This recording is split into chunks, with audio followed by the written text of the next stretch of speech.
Cinnamon plays a major role in controlling obesity and diabetes. Entire idea is if we can make the pancreatic beta cell resistance can be reduced, immediately the amount of insulin that has to be produced will come down. This is called insulin sensitivity. Pancreatic beta cell insulin sensitivity will reduce the amount of insulin that has to be pumped out from the pancreatic beta cell. By that, the beta cell will be saved and the rate of apoptosis of the beta cell will come down. This is done with the cinnamon. Cinnamon acts at the level of pancreatic beta cell and reduces the insulin resistance. Thereby, the amount of insulin that is produced, the requirement of insulin will come down. So, the insulin resistance is at 4 phases. First is the muscle. 80% of the glucose that is produced in the body is absorbed by the muscle. But the problem with as we age along, our insulin resistance increases and the glucose will not enter the muscle cell because of insulin resistance. Or the post-insulin receptors will not be accepting and there is no improvement. But by giving cinnamon, it dephosphorylates the insulin receptors and by PI3 pathway, the glucose enters into the muscle cell and converts into glycogen.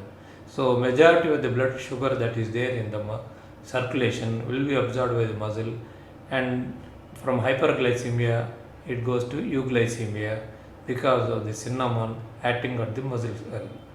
Second is the blood sugar that is high will not enter the adipose tissue. In the adipose tissue, the cinnamon is found to be acting at the peroxidase PPAR level and make the adipose tissue sensitive and absorb the glucose into the adipose tissue. By this, hyperglycemia will come down. Similarly, cinnamon acts at the liver. These are the 4 major organs for insulin resistance. One is muscle, second is adipose tissue, third is the liver, fourth is the pancreatic beta cell sensitivity. At the liver, because whenever the liver gets hepatic insulin resistance or fasting blood sugar will go up, the liver goes on pumping more and more amount of blood sugar. This is called hepatic gluconeogenesis, which is controlled by the insulin. That control is lost and the liver goes on pumping blood sugar into the system and hyperglycemia and diabetes happen.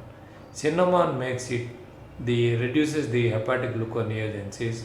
It takes the hepatic glycogen conversion increases and blood sugar will come down. At the same time, cinnamon has been proved to be very useful in maintaining increasing the HDL, reducing the LDL, and very safe for patients with cardiac problems with dyslipidemia. This is also useful in PCOS, wherein whenever there is a insulin resistance with more of testosterone, DHEA, with ovarian problem, menstrual cyclicity, obesity, unwanted hair are all the features of PCOS where insulin resistance is very high. Cinnamon has been proved by giving 50 grams of cinnamon if you take an obese female for a period of 2 to 6 months, the blood sugar levels have come down, obesity has come down, and PCOS has come down, and menstrual cycle